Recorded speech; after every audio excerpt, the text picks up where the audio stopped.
नमामि शमीशान निर्वाणरूपं विभुं व्यापकं ब्रह्म वेदस्वरूपम्।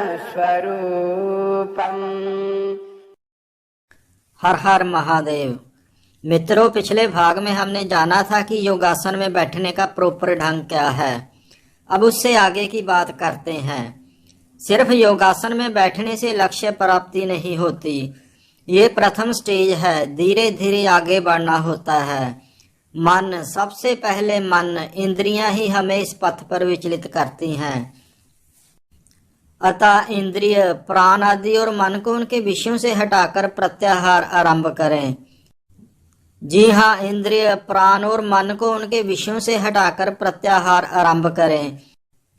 बिल्कुल वैसे ही जैसे कछुआ अपने समस्त अंगों को समेट लेता है, वैसे ही जो अपनी समस्त कामनाओं को संतुलित कर लेता है वह निरंतर आत्मा में ही रमन करने वाला हो जाता है और एकमात्र परमात्मा में स्थित हुआ पुरुष अपनी आत्मा में ही आत्मा का साक्षात करता है।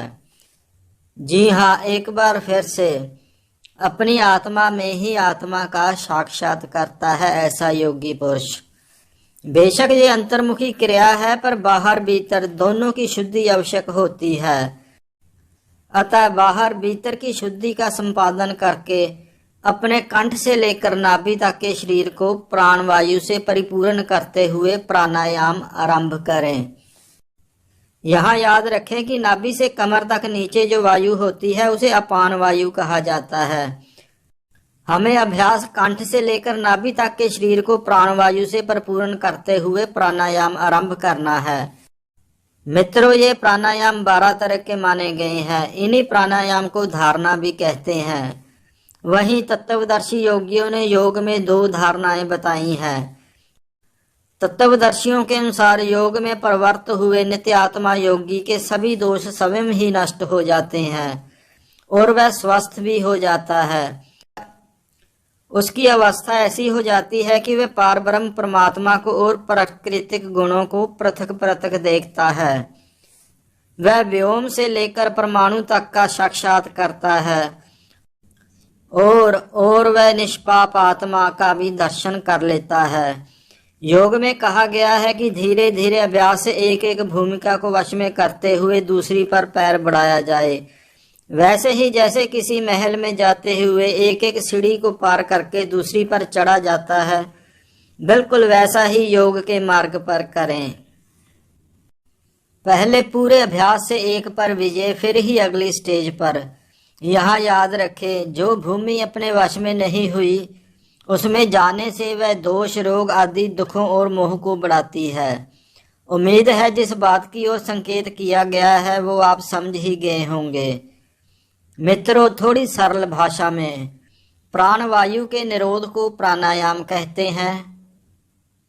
थोड़ा प्रत्याहार के बारे में भी जान लेते हैं।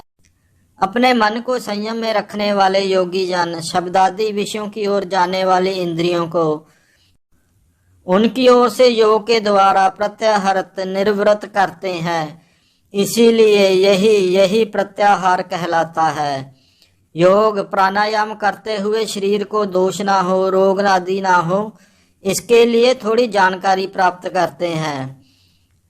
जैसे आप कोल्ड ड्रिंक, नारियल पानी आदि पीते समय धीरे धीरे सिरप करते हुए अक्सर पानी पीते हैं, वैसे ही, बिल्कुल वैसे ही जैसे आप कोल्ड ड्रिंक आदि, नारियल आदि पीते समय धीरे धीरे जो सिरप पाइप मिलती है ना, अक्सर फ्रूटी आदि में भी लगी होती है, जैसे उससे धीरे धीरे ड्रिंक को पिया जाता है, बिल्कुल वैसे ही योगी जन धीरे धीरे वायु का पान करें।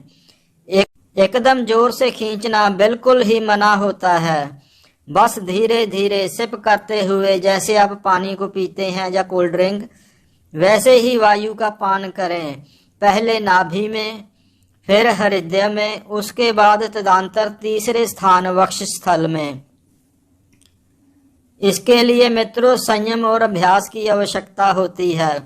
उसके बाद क्रमशः कंठ, मुख, नासिका के अग्रभाग, नेत्र बाहों के मध्य भाग तथा फिर मस्तक में प्राणवायु को धारण करें। उसके बाद पार ब्रह्म परमात्मा में उसकी धारणा करनी चाहिए। ये सबसे उत्तम धारणा मानी गई है। इन 10 धारणाओं को प्राप्त कर योगी अविनाशी ब्रह्म की सत्ता को प्राप्त होता है। आशा है मित्रों, आपको अब इस भेद के बारे में पता चल गया होगा। भेद इसलिए कहा गया है क्योंकि इतने विस्तार से कोई बताता नहीं है। कारण अहंकार नहीं, कोई जानना ही नहीं चाहता, इसीलिए इसे कोई विस्तार से बताता ही नहीं। सब फास्ट फूड की तरह फास्ट के चक्कर में पड़े हुए हैं, जबकि यहाँ सब स्टेप वाइज करना होता है। एक स्टेप में सफलता प्राप्त करके फिर आगे दूसरे स्टेप पर, ऐसे ही मजबूती से पांव जमाते हुए आगे बढ़ा जाता है योग पथ पर। सफलता निश्चित ही होती है स्टेप वाइज चलने पर। अगर आप बिल्कुल प्रॉपरली स्टेप वाइज चलेंगे तो भटकाव, असफलता होने की संभावना ना के बराबर ही होती है। अब ये योगी जन पर निर्भर होता है कि वो स्वयं कैसे आगे बढ़ता है इस पथ पर। उम्मीद है मित्रों, योग के बारे में, प्राणायाम के बारे में जो जानकारी देने की कोशिश की गई है वह आपको ठीक लगी होगी। अगले भाग में योग के बारे में, सिद्धि की इच्छा रखने वाले को किन किन बातों का ध्यान रखना चाहिए। जी हाँ मित्रों, एक अति आवश्यक जानकारी।